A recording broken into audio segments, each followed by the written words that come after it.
Swayam Prabha. Digital India. Educated India.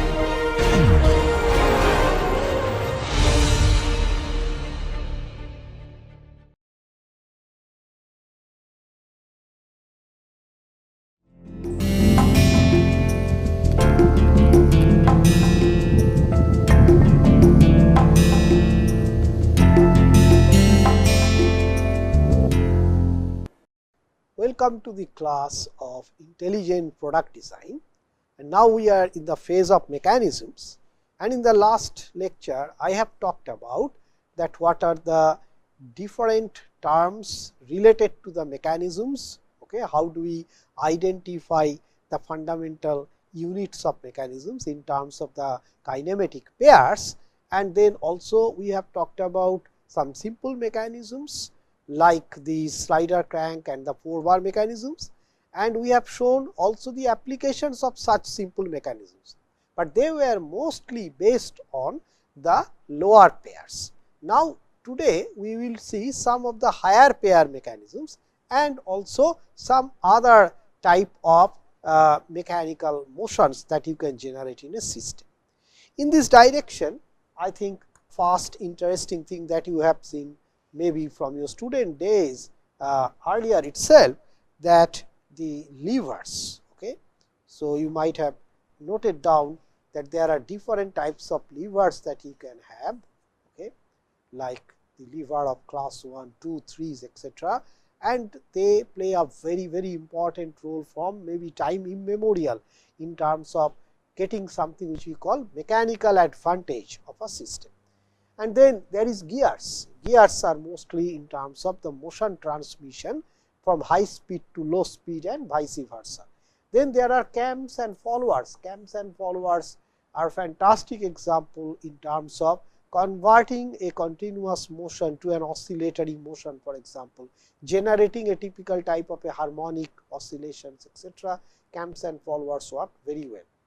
Then of course, there are pulleys. Once again, pulleys you can use in terms of particularly for the loading and unloading with a lot of mechanical advantage.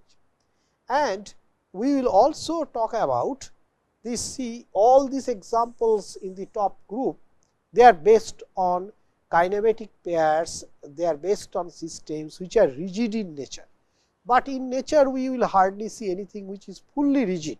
Rigidity means that the system will have almost no deformation when you are applying force to the system. No deformation is impossible, then the modulus of elasticity will be infinity, but at least very high stiffness is something that is possible, which means deformation is very negligible. Now, in nature, on the other hand, we see most of the systems where if you apply force, you will see some deformation happening to the system. This type of systems where it is a mechanism, but the mechanism allows, instead of a rigid body rotation, rigid body translation, some amount of deformation in the system, we come to something which is called a compliant mechanism. So, that also we will see that what kind of compliance we can generate. And another type of mechanisms are there which are solely guided towards deployment of a system. That means, the system is initially folded and then you are actually opening it up, etc. And origami is used as a technique. So, we will see all these different types of things in today's lecture. The first is of course lever, and you know that how you can compare the moments at the two ends for different types of levers, like class 1 lever, where you have fulcrum here in the middle and the input force is at one end and the output is the other end. And keep in mind that the L in is much larger than L out. Then you have a class 2 lever where you have the fulcrum at one end, not in the middle, and then you have input at the other end and output is somewhere in between. So, the example of class 1 is of course many of these seesaws and all these things we have seen, and class 2 are mechanisms that are used for wheelbarrows or for nut crackers. These are all class 2s. And then we have the class 3s where we also still have the fulcrum at the end, but the input and output have changed their position. While the output is at the end now, the input is inside. Okay. So, this is something that you will see in tweezers, in fishing rods, etc. So, these are different types of lever type of a system, which is generally used in terms of getting some mechanical advantage out of a system, knowing that our energy is always finite. Now, then we have the pulleys, the other type of system, which will have a grooved wheel and a rope, belt or cable, and the groove is simply used to guide the rope. So, the groove will be there on the pulley to guide the rope. Okay. You can have movable pulley like this, you can have fixed pulleys. So, fixed pulley is the situation where the wheel is fixed in place and the rope moves over it. So, this is a fixed pulley system.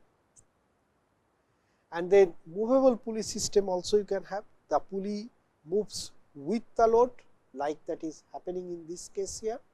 Effectively, that reduces the effort needed. And then you can have a compound pulley system, which is a combination of a fixed system and a movable pulley system. So, there are many applications where you have seen such a system, like let us say the elevators, blind and curtains, crane, sailboats, gym equipment, overhead cranes, etc. And the advantage that you will get is that the effort that is needed to lift the heavy loads, okay, that you will get substantially reduced. And then the changes of direction of force is another. Okay. Sometimes, between the push and the pull, you would prefer to have, let us say, the pulling, and then using the pulling you can have, if you want to do the work, then you may use a pulley to do this change of direction, where you are actually pushing, but you are applying force to the pulling. And of course, you can make a combinations of these systems in order to develop more complicated systems. Remember Da Vinci's that mechanical robot, which was solely based on gears and pulleys. Then there is this cams and followers, and this is somewhat similar to slider crank mechanism, but in this case what you have is something in which you have to apply the external force, okay, and this will convert the rotatory motion to reciprocating motion. Okay. Like you can see in this case that the rotatory motion is getting converted to the reciprocatory motion of the system. Okay. So, this is however a radial cam system. So, invariably in a cam you will have a rotating piece and you will have a driver which will be, and then you will have a follower system in it. So, the follower is in this case moving perpendicular to the cam's axis of rotation. This is something that is used in the particularly in the ignition of automotive engines. Okay, now, we can see that there can be several other variations of a cam system, like the cylindrical cam system.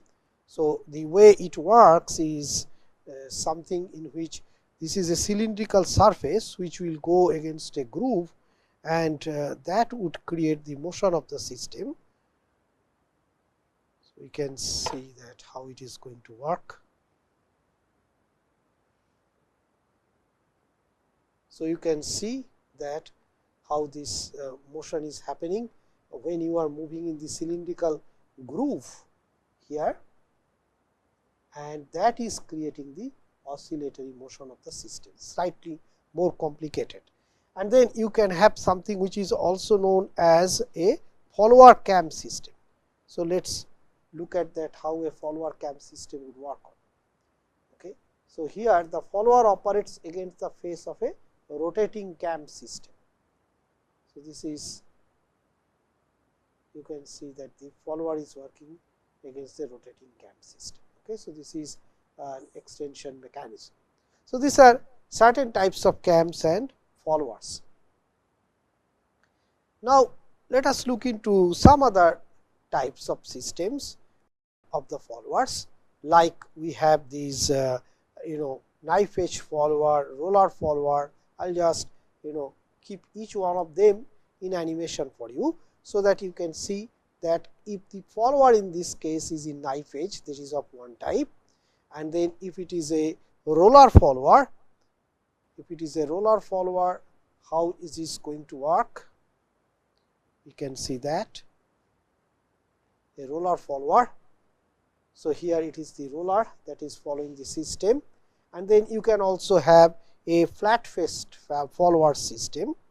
So, let us just see it, how the flat faced behavior will be. So, you can see that after certain time there is a sudden impact that is happening on the follower, and you can have a in the same way a spherical follower system. Okay.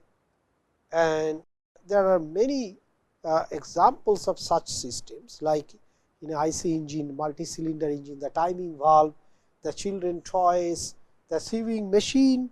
Each one of them are certain manifestations of the cam and the follower system.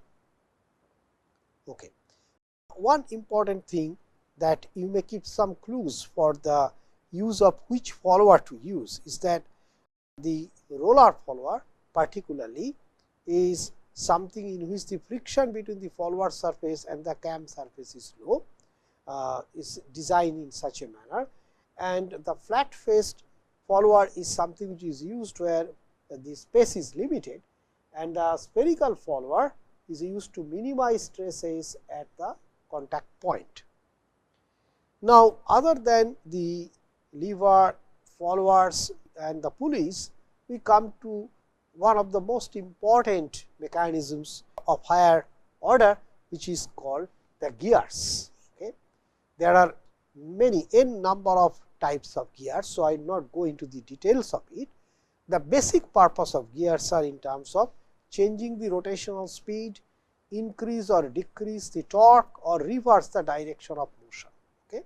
Not only just reverse, but also change the direction of motion itself from one plane to the other plane.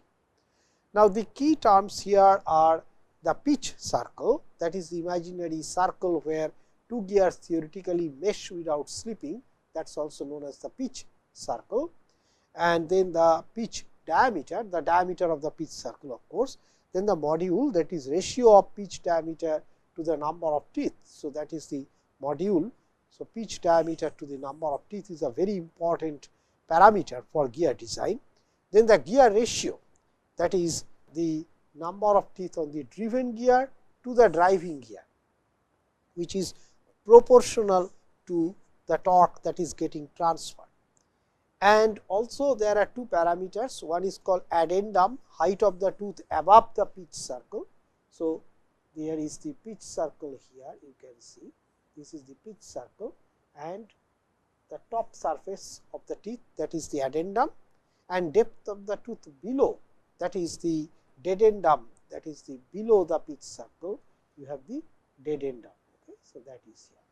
So, the addendum, dedendum and the pitch, these three things define the performance of the gear in terms of the wearing of the gear, the contact, maintenance of the contact of the gears. Now, there are different types of possibilities in terms of the rotational speed change or the change of the plane of rotation in gears. One of them is the simplest one is the spar gear, where the teeth are parallel to the axis of rotation. You can see that if this is what is your axis of rotation, all the teeth are parallel to it. Okay. So, that is what is the spar gear, very simple design. Then you can have helical gears, where the teeth are inclined to the axis of rotation. So, you can see that it is inclined, and however, this operates more smoothly and quietly than the spar gears. So, spar gears are simpler from the manufacturing point of view, but from the motion point of view, the generation of motion, helical gears are much smoother, and hence it will be having less wear and tear. Then of course, I was talking about the change of plane. Then you have the bevel gears, where the teeth are on a conical surface, and these transmit motions between intersecting axes commonly at 90 degree.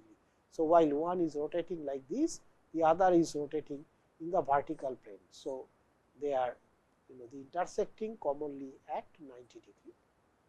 Then you have worm gears. So, this is a screw like worm meshes with a gear, and this gives a very high torque reduction in the worm gears. We have rack and pinion, where the linear motion can be actually transformed in terms of the circular motion, okay, in a circular gears. You can do it either way also, that is, the rotational motion can be translated to linear motion and vice versa. Then there are planetary gears. This is a much more compact geared system, and many of these automobile transmission system will have the planetary gears, where there will be a sun gear, a central gear, which is surrounded by the planetary gears, which meshes with an outer ring gear. So, you have a outer ring gear, and you have the sun gear here, and then you have all the other gears, the planetary gears. Okay. So, this is a compact design that can make it possible to have many different types of motion transfer in the system. Okay. So, that is why in transmission in this the automobiles transmission system, the planetary gears play a big role, that you generate your energy through the IC engine at one position, let us say, and then that central shaft rotation can be transmitted to different mechanisms, to different parts, and with the help of planetary gear successful. Now, today we have much more complex type of gears. Two examples I will tell you, particularly from the robotics point of view, they are very important. One is called the harmonic drive, and another is called the cycloidal drive. Okay. Now, what is a harmonic drive? The harmonic drive principle is based on elastic deformation. So, there are certain components important in a harmonic drive, like a wave generator. So, this is an elliptical type of a internal teeth gear that creates a wave like motion, and then there is a flex spline. This is a thin flexible gear. All the other gears we have seen so far, they are all rigid gears, but this one is a thin flexible gear that deforms to engage with this wave generator. And then you have a circular cam, a rigid rotating link acting as a cam, which forces the flexible gear to mesh with the wave generator. Okay. So, this is the way the harmonic drive is going to work. You can see that how the wave is getting generated, and then how it is going to transfer the motion. And then you have the cycloidal drive. Cycloidal drive is something which is used, maybe if you have heard of famous this robotics company like Boston Dynamics, they are quadrupeds type of robots, the robotic dogs. So, cycloidal drive is used there, in which a disc with lobes or cams shaped in a cylindrical profile is used, and then you have rollers or pins, okay, that guide the cycloidal disc, and then you have a high speed input shaft in the system in a specific pattern. Okay. So, this is something I will try to show you once again. So, you can see that how the cycloidal drive is working on. So, a very complicated system, but it is something which is enormously important for applications like in robotics. Now, all along I have talked about the links or the systems which are rigid. Now, what if they become flexible? Okay. So, one important system is the chain and belt drives. These are very common mechanical systems designed to transfer power between shafts, particularly when the distance between the driver and driven shafts is greater than in geared systems. Okay. So, for a long distance transfer. So, chain drive utilizes a continuous loop of chain to transfer power between two or more sprockets. So, that is a something that is used in bicycles or motorcycles, and belt drive on the other hand. So, that is the flexible element, uses a flexible loop of material belt to transfer power between the pulleys. Okay. For example, in the car engines, in the washing machines, the belt drive is used generally in more common applications.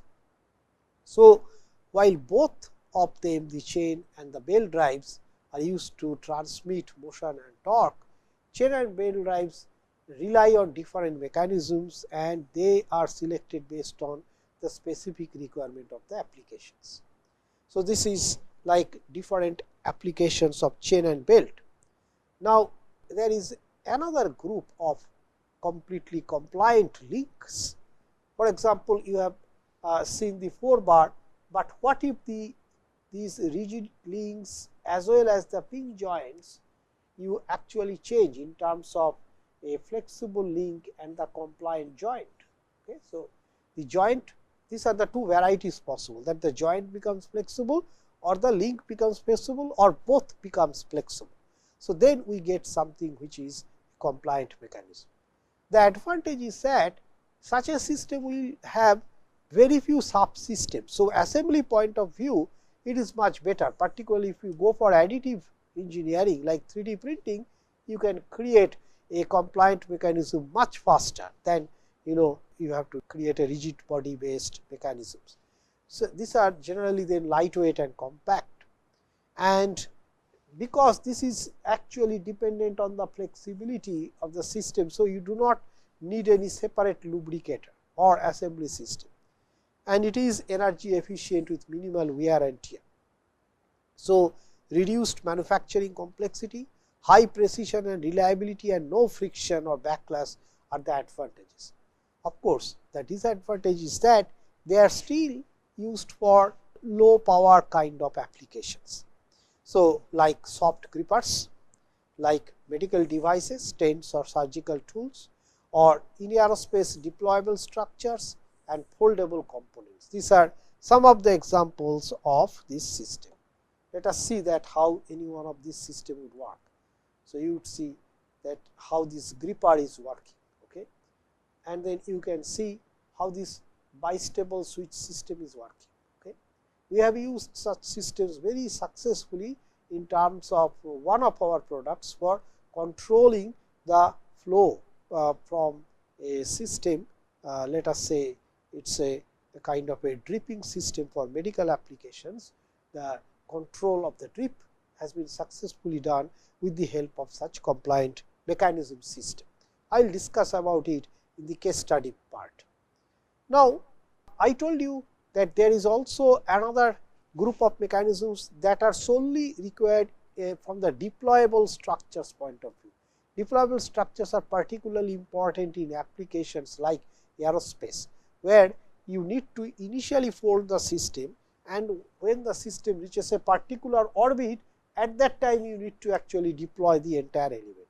So, the benefit is that you can create a very compact and foldable design which will save space and materials, and is something which is a combination of, you can say, art, mathematics and engineering in the system. There the material can be very simple and you can make the system very much sustainable in the use of sustainably developed materials, like something like a system which is reusable. Okay. So, not exactly paper, but a polymeric system which you can use again and again. Now, the origami concept is basically folding paper concept which is drawn from Japanese culture, and however, today we have used many we are using many deployable structures with the help of the origami system, because particularly it does not involve any cutting or gluing. So, that is one of the advantage. Now, you can see that how the deploying system is coming into picture. Okay. The solar cell is coming into picture. Many such systems. I will show you some more applications of the origami based system, like furniture, or which is based on origami, like robots, medical devices like stents, packaging, micro robots, and many applications of origami based systems. Now, one important thing that comes along with this system, and that I already discussed, is the use of springs of various forms. And I told you in the last class itself that the springs are definitely needed for energy storage, for force control, vibration absorption, load balancing. So, there are multiple applications in them. And there are different types of springs we have to be aware of, okay, in the mechanism design, like this kind of a spring which is based on compression, then the tension springs, and then the torsional springs, lip springs for the vehicle suspension system, bellyful springs, you can see these bellyful spring, okay, one against the other, and the volute springs. Okay. So, there are many different types of springs that can also generate the relative motion, and that can be used, as I told you, in terms of controlling the deformation, controlling the force, vibration absorptions, etc.